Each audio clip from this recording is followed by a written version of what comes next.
Hola a todos e todas. Bueno, estou moi contenta de estar aquí. En poucos meses é a segunda vez, estivemos no verán. Aquí seguimos, dando a guerra e dando a batalla. Bueno, por un pouco avanzar nas intervencións da miña compañeira e compañeiro de Juan e Eva, xa sabedes que o noso rexeitamento ca política de corrupción ou de permisividade ca corrupción do Partido Popular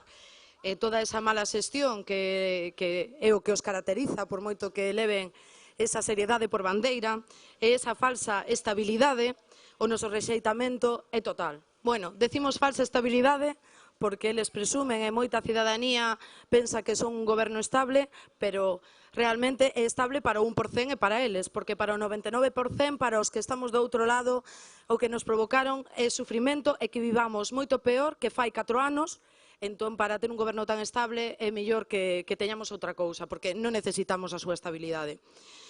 Si podemos decir, sen embargo, que o noso compromiso, como en Marea, é total para loitar contra a corrupción, para impulsar a transparencia e para intentar levar a cabo unha forma de facer política totalmente distinta. A que me refiro? Pois, por exemplo, cambiando o concepto de distintos paradigmas que nos poñen enriba da mesa. Por exemplo, sabemos que para os galegos e galegas a súa maior preocupación é o emprego e a economía. Pero nós queremos cambiar o concepto que articula o Partido Popular e toda esta política neoliberal de que a xente, a cidadanía, ten que estar ao servizo da economía, do déficit, dos números dos presupostos do Estado e do Produto Interior Bruto. Para nós, a economía ten que estar ao servicio da cidadanía, ao servicio da nosa xente, porque senón non tería ningún sentido ter uns políticos que en teoría teñen que mirar polo ben xeral se ao final están utilizando os que gobernan para beneficiar aos poderosos e ás multinacionais. A economía non é para eso, a economía é para que a maioría social este moito mellor e que podan vivir dignamente. É por iso que eu creo que a comarca do Salnés e toda a Ría de Arousa é exemplar, porque é unha das máis ricas de toda Galicia e non é gracias aos políticos, é gracias a todos e todas vós, seguramente a moitos dos vos familiares que emigraron e que trouxeron un montón de recursos en tempos tamén que foron moi duros para Galicia e que invertiron aquí e todo o traballo de cada unha das formiguiñas que compoñemos a xente de Galicia e que contribuíron a crear comarcas prósperas como esta. En Vilagarcía sabemos que se vive moito do sector servicios, do comercio, de pequena e mediana empresa, pero a mí me gustaría incidir nun dos sectores que máis impulsan a economía desta comarca e que ao mesmo tempo tamén influen directamente en que este sector servicios e toda esta economía que tendes aquí na vila pois poda seguir adiante, que é o sector do mar.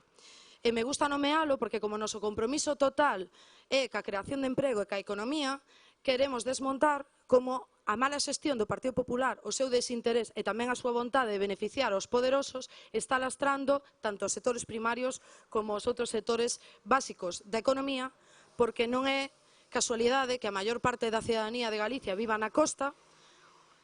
o 16% dos concellos máis poboados o 80% da poboación de Galicia está no 16 dos concellos máis poboados que están na franxa litoral. E despois tamén influe directamente o mar, tamén no 80%, pois os 56 sectores produtivos máis importantes para artellar a nosa estrutura económica e social. Entón, que fixo Feijóo con respecto ao mar? Pois vemos que hai un problema cas mareas vermellas, hai un problema co fraude dos produtos pesqueiros, porque se está traendo mexillón de fora e se vende como produto galego.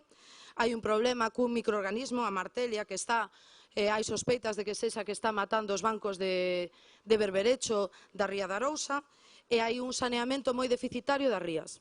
Pois as solucións do Partido Popular, eses maravillosos xestores, son xestionar deficitariamente as mareas vermellas, non invertir recursos nin ter vontade de loitar contra este fraude nos produtos pesqueiros porque as conserveiras, que son máis do seu pau, lles vai mellor porque lles sale máis barato, aínda que despois defrauden tamén ao consumidor e lle vendan produto de fora como se fora galego, en detrimento tamén dos dereitos laborais dos traballadores.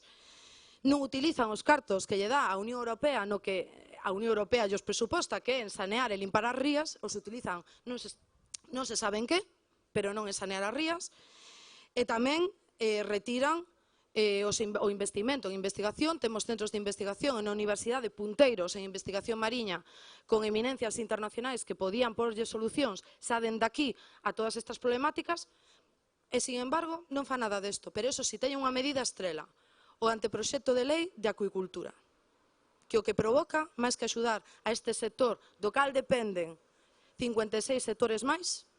é a morte do sector, o destrozo de todos estes postos de traballo, contaminar moitísimo máis a ría, matar as especies locais porque traen, incluso permiten, especies invasoras que matarían os produtos autóctonos, e todo de cara a garantir os intereses das multinacionais, de Pescanova e de outras factorías que dan moitísimo menos emprego, que lle aseguran a eles portas xiratorias e privilexios, pero que perxudican a gran maioría social que vive dese sector, todos os que necesitan dese sector tamén para manter os seus comercios e os seus negocios, nos din que son bons xestores. Pois menudos cracks, eu de verdade, como familia de mariñeiros, de verdade, son uns cracks. Pero non pensedes que o fan porque non saben. Eles saben perfectamente o que fan, pero teñen outros intereses. Entón, eles queren gobernar para a xente que lle garanta a súa estabilidade vital, futura, e os seus beneficios propios. Entón, en Marea, o que vos podo dicir é que se compromete en facer xusto todo o contrario que ven facendo esta xente, este desgoberno, esta falta de compromiso ca cidadanía. Vamos a garantir a xeración de emprego, o benestar das familias, o benestar dos servicios públicos. Se non hai emprego, se non se loita contra a corrupción de verdade, o desmantelamento do estado de benestar vai a ser tan grave que vai a ser prácticamente imposible con 4 anos máis de desgoberno e de mala xestión desta xente de que podamos manter un nivel mínimo dos consensos que tuvemos na transición e que garanta as pensións dos nosos maiores e o futuro da xente nova. E por iso nos comprometemos co emprego, que a economía este ao servicio da xente, non aos servicios políticos e das multinacionais, e que de verdade o único xeito que temos é vital para parar a esta xente é que en Marea sexa apoiada pola maioría de todos vós, que nos axudedes, porque aínda que non temos a TVG, nin temos do noso lado aos donos de certos medios como a Voz de Galicia, temos vos a vos, temos a vosa voz, as vosas mans, as vosas pernas, somos moitos máis e podemos conseguir construir ese país xusto que necesitamos e que podemos darlle a volta a todo isto e decir simplemente que ante a corrupción, o desgoberno e a falta de conciencia moral e social do Partido Popular podemos construir un partido que sexa distinto para construir ao mesmo tempo un país xusto para todos e todas e que podamos desaloxar, por moito que lle moleste, o amigo de Marcial Dorado para ter a un presidente decente como Luís Villares e que podamos construir este país para todos e todas ca xustiza social que necesitamos. Moitísimas grazas e seguimos adiante, compañeiros.